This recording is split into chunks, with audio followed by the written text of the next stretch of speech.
सांगली मिरज कुपवाड महानगरपालिका क्षेत्राच्या सर्वांगीण विकासासाठी आणि मूलभूत पायाभूत सुविधा सक्षम करण्यासाठी आमदार सुधीरदादा गाडगे यांनी महाराष्ट्र राज्याचे लोकप्रिय मुख्यमंत्री माननीय नामदार श्री देवेंद्रजी फडणवीस साहेब यांच्या मुंबईतील सह्याद्री अतिथीगृह येथे भेट घेतली।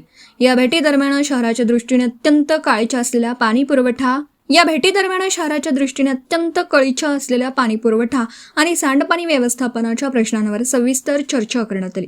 जागतिक बँकेच्या माध्यमातून उपलब्ध होणाऱ्या निधीतून सांगलीच्या विकासाला गती देण्यासाठी आमदार गाडगे यांनी मुख्यमंत्र्यांना विशेष निवेदन सादर केलं। या निवेदनात प्रामुख्याने 2 मोठ्या प्रकल्पांसाठी निधीची मागणी करण्यात आली। वारणा नदी उद्भव आधारित पाणी पुरवठा योजना।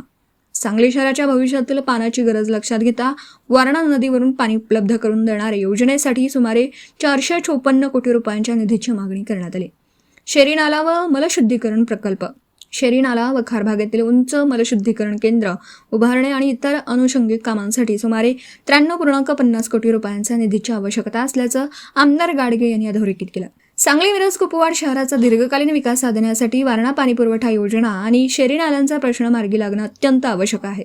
या प्रकल्पांमुळे शहराच्या पायाभूत सुविधांचा दर्जा उंचावेल असं मत आमदार सुधीरदादा गाडगे यांनी व्यक्त केलं। आमदार गाडगे यांनी मांडलेल्या विषयांचं महत्त्व लक्षात घेऊन मुख्यमंत्री देवेंद्रजी फडणवीस साहेब यांनी यावर सकारात्मक भूमिका दर्शवली आहे। जागतिक बँकेच्या निधीतून ही कामं मार्गी लावण्यासाठी आवश्यक ती प्रशासकीय कार्यवाही तातडीने करण्याचं आश्वासन मुख्यमंत्र्यांनी यावेळी दिलं।